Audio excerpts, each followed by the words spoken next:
Hello, my name is Lisa Elvin Staltari, and this is my channel, How Roots Will Travel. I am a genealogist and a passionate traveler.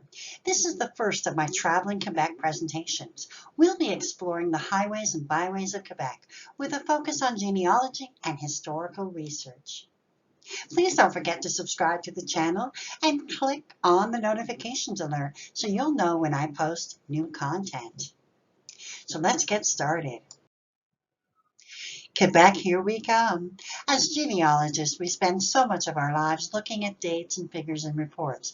Occasionally, we get a glimpse of our ancestors' life in a picture or a newspaper article. Can we really understand the past if we don't walk in their footsteps? When I turned 50 a few years ago, I was obsessed with the TV series Mad Men and the whole 1960s. I thought about the fact that I was born in the 60s, so I decided to plan a trip to Vegas, but everything would have to be retro. It was my first historical travel planning. I had one caveat. Whatever we did had to have existed when I was born or before. We stayed at historic hotels, saw the Titanic exhibit, went to the Mob Museum, ate at classic restaurants, visited old hotels and places, and even gambled only at hotels that could predate 1963. I even went hunting for a spot where an ancestor had been in 1940s Vegas. It was a marvelous trip, and the planning was half the fun. It is with this focus that I decided I would begin to research and plan virtual trips that could help fellow genealogists and history travel lovers. Where to begin? In the most obvious place of all, my birthplace, Quebec, Canada. Depending on where your travels will take you, I hope that this will help you understand so much more about Quebec than the dates and the figures and all of that. So let's get started. Bon voyage! Before we begin, let's have a look at how Quebec is subdivided. It is divided into 17 sections. Understanding how it's structured and where things are is number one in terms of location genealogy.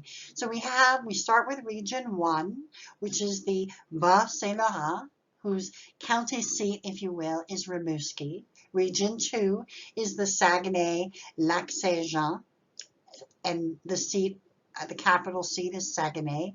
Region 3 is the Capitale Nationale, and that is Quebec City. Region 4 is La Mauricie, Three Rivers being Riviere is its capital. Region 5 is Estrie, Sherbrooke being the capital. Region 6, Montreal, of course Montreal is its capital. Region 7, Outaouais, the seat being Gatineau. Region 8, Abitibi, Témiscamingue, the seat is Rouyn-Noranda. Region 9, Côte-Nord, the seat is Baie-Comeau.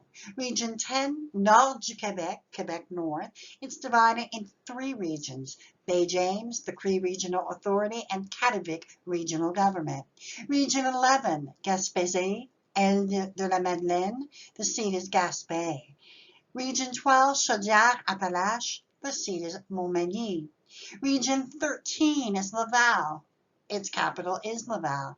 Region 14 is Lanaudière. The seat is Joliette. Region 15 is Laurentide. Its seat is Saint-Jérôme. Region 16, Montérégie, is also divided into three sections. We have Longueuil, the seat being Longueuil, Montérégie Est, the seat is McMasterville, and Vallée du Haut-Saint-Laurent is Salaberry de Valleyfield being its seat. And Region 17, Le Centre du Québec, which really means the center of Quebec, and its capital is Drummondville. Now, we are going to be focusing on number 17, which is the Centre du Québec. Now that your head is spinning from all those regions, once we get into one of those regions, they are now subdivided into Arthabasca, Bécancour, Drummond, L'Érable, which actually means maple, and Nicolas-Yamaska. So there's 5 distinct regions within number 17, if you will. And we are now going to focus on the region of Drummond. And inside the Drummond Regional County Municipality, we have several cities and municipalities. I'm going to pronounce them all because a lot of times when people don't speak French, it can be challenging to say the least. So let's begin with the city of Drummondville. And then we're looking at some municipalities, which are Durham Sud, which used to be called South Durham, L'Avenir, Lefebvre, Sainte-Bonaventure, Saint-Cyril de Wendover, Saint-Eugène, Saint-Félix de Kingsey, Saint-Germain de Grantham, Saint-Guillaume, Saint-Lucien, Wickham, Notre-Dame du Bon Conseil, Sainte-Brigitte des Sceaux, Saint-Edmond de Grantham, and Saint-Pie de Guire. And now that we've looked at all of these places, we're actually going to go to all of these different towns. But first, we're going to begin with the city I was born in. You guessed it, it's Drummondville. Home sweet home. I was born and lived here for the first 17 years of my life. My mother and father were both born in Drummondville. Both sets of my grandparents lived and raised their children in this town. I have deep roots in this region, but didn't always appreciate the rich history of this area.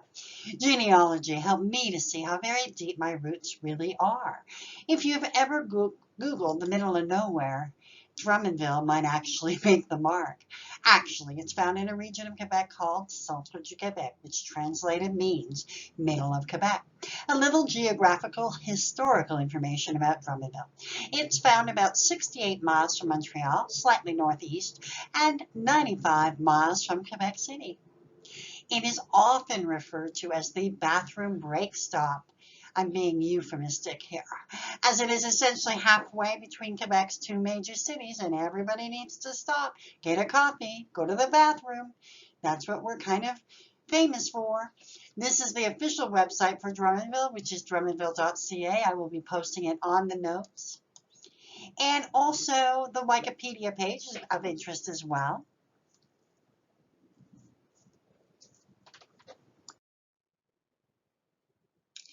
Let's review the history of Drummondville. It was founded by Major General Frederick George Heriot in June of 1815. The British soldiers who had fought in the War of 1812 had settled here and remained in service to guard against American attacks. The town was named after Sir Gordon Drummond, the Lieutenant Governor of Upper Canada between 1813 and 1816. Now you can absolutely obtain some vital information on those founding families of Drummondville, and including Major General will be listed in that census in the 1825 Canadian census and the 1831 Canada census. Both of those censuses are available on familysearch.org, also, which is free service, and also Ancestry, which is a paid subscription service. And you can also look at the Library and Archives Canada. Now, this is a wonderful picture of the man. I've always thought he was pretty handsome. And the downtown Drummondville is replete with honors for him. His gravestone is found at the entrance of the St. George's Anglican Church on Harriet Street, of course, and the town center is called Parc St. Frederic. Now, Drummondville was once known as a major textile town, hosting not only Celanese, where my father, my grandfather, and my great-uncle worked, but also Dominion Textiles and the Butterfly Hosiery Company. Over time, though, it grew into a place where there are at least 500 manufacturers that can be found in Drummondville, according to a website that I found, and I will be listing that on the notes page as well. Another thing Drummondville is renowned for is tourism. And it's really, truly become a force to be reckoned with. We also, I think it is no longer there now, but we had an international folklore festival for many, many years. One of the remaining incredible places to visit is called Le Quebec Village d'antan, which it basically means the Quebec of yesteryear. And for history buffs, this is the place to get acquainted with Quebec culture and history. The village had been in existence since the 1970s. I never went to see it when I lived there. Finally, in 2013, my daughter Samantha and I went and toured it. It was a truly remarkable place. And even though Samantha didn't speak French, she was enchanted with the entire experience. I marveled at how detailed and authentic it was. It took us about 3 hours to do the entire tour, and we both promised each other we would return.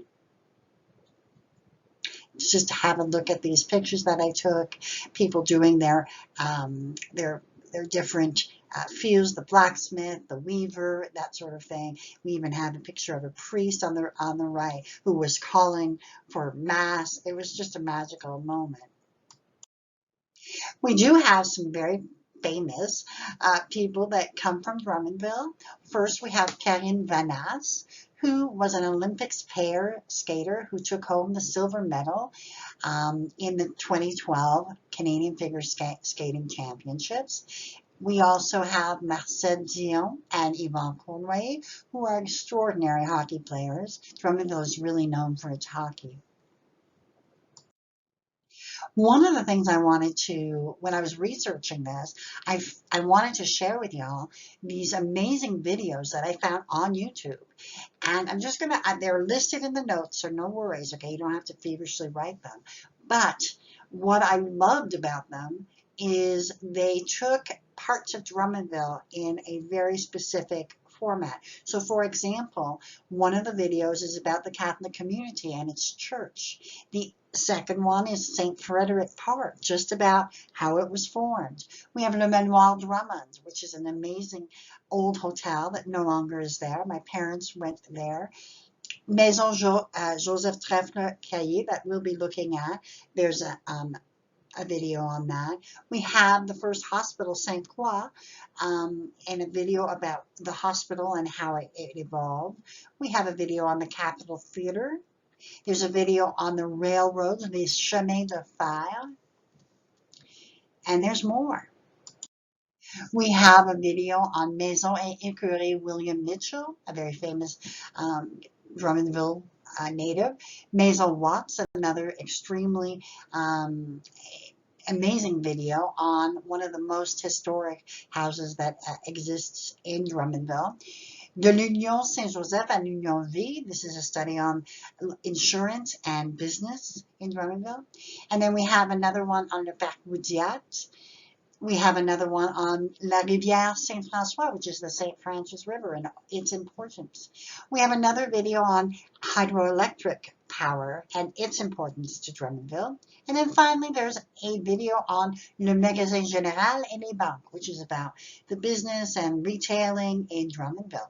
Really, really good. Of course, they're in French. I'm not sure if there's a translator within that, but I know that just seeing the pictures will be amazing for y'all. And with that, we are now done with the very beginning part of our journey to Drummondville.